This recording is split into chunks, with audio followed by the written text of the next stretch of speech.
Har qanday bir ota-ona o'zining farzandininki oqqan rakiga giribtorlik qilishni xohlamaydi. Abdumjid akam shu kichik bolalardagi oqqon kasal to'g'riliq bir so'zlab bergan bo'lsangiz. Bu bu oqqan kesili desa har qanday bir ota-ona nihoyatda bak cho'chib ketadi. Yani demasimi o'zi orzulab, biqib cho'ng qilayotgan bolalarninki mushu oqqan kesiliga giribtorlik qilishi butun bir oila, hatto bir oila jamiyatiga og'ir zarba olib ketadi. Endi bu oqqan kasalligi hozir meditsina shunda taqib ketgan bo'lsa-mu, hatto hozir qadar bu kasallikninki davosi topilmadi. Buningga bir umr kimiyalik davolash yoki bo'lmasa yilik ko'chirish operatsiyasi qilish orqali hayotini uzaytirib xolos. Endi bu ailemizda biz farzandlarimizda shunda oqqan kasalligi bulab qolsa, qanday alomatlar ko'rayotganligi hem muşu alametlerge dikkat kılıp vaktini doktorxonaga berish uchun bolalarda ko'rilayotgan bir alametlarni men deb beray. Bu alametlarning ichida qanash ko'p yuz berdi. Masalan, tish miligi qanaydigan, ig'iz bo'shlig'i qanaydigan, burun qanaydigan ahvollar doim yuz berdi. Bunda ahvol aslida ota-onalar cho'qim bolalarninki o'sha qon tekshirish orqali oqqan kasalligiga giribtor bo'lgan bo'lmaganligini aniqlab bilish kerak. Ikkinchi birisi bolalar doim qon ozliq alomatlar ko'riladi. Masalan, ishtohasi tutiladi, hazmi yaxshi bo'lmaydi, qachon qolsangiz chiroyi go'sht, qon yo'qdek, oppoq suzuk, endi qon didori bo'lmaydi. Sog'i sariq rangda, zafran holatda bo'ladi. Onundan bilak beshi to'liq og'riydi, beshi to'liq qaydi bolaninki. Qolasanlar bu bola boshqa bolalarga o'xshash bir o'ynagancha 2-3 soat qo'rqmay o'ynayolmaydi. 10-15 minut o'ynab bo'lgandan keyin oson mag'dur sinib, oson hol sinadi. Bu holatda bolalarninki qanday tekshirish orqali bir dastlab qadamdagi diagnozni muqimda sanalab o'tdi.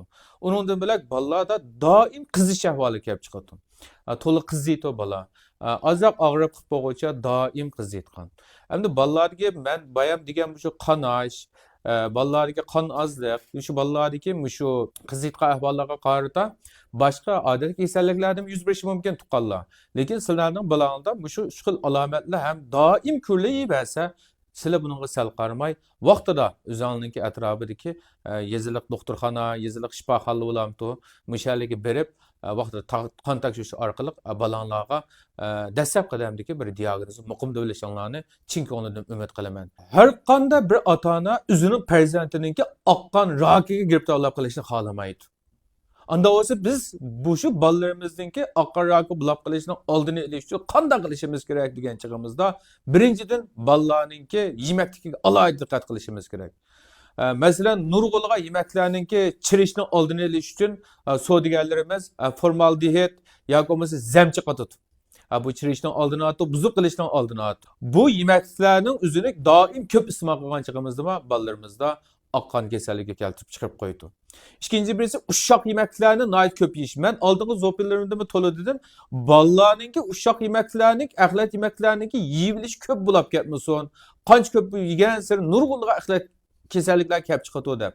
Şuna şu bek uzak saklangan yoki olmasa tayyor tamaklarını daim yüzümüze iskanlarını ümit kılman. Nurgulgan savdogarlarmi biladi buni. Nurgulgan savdogarlarmi herkes bir farzandinki kunda shunda tamoqni yeverishini har qanday savdogarning o'zima xalab ketmaydi. Har qancha pul topdim desam. Ikkinchi birisi shu meva-chevini yegan chog'imizda biz postini so'yitib yeymiz. Nima degan chog'da nurg'ulg'an dehqonchilik dorilarini postlardan qetib yesak, bunday yutib yeganga bu yana shu oqqan kasallikni keltirib chiqarib qo'yishi mumkin.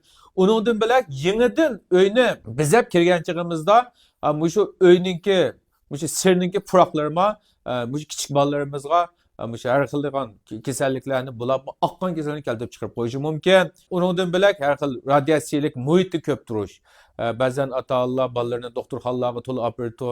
Masalan, rentgen deymiz, B-choq, har xil CT, shunda radiatsiya muhiti yuqori bo'lgan yerlarda bolalarni o'yinga qo'yib bermaslik, bolalarni ko'p tug'izmaslik kerak. Bumi dal shunda oqqan kasalligining paydo bo'lishi sababchi bo'lib qoladi.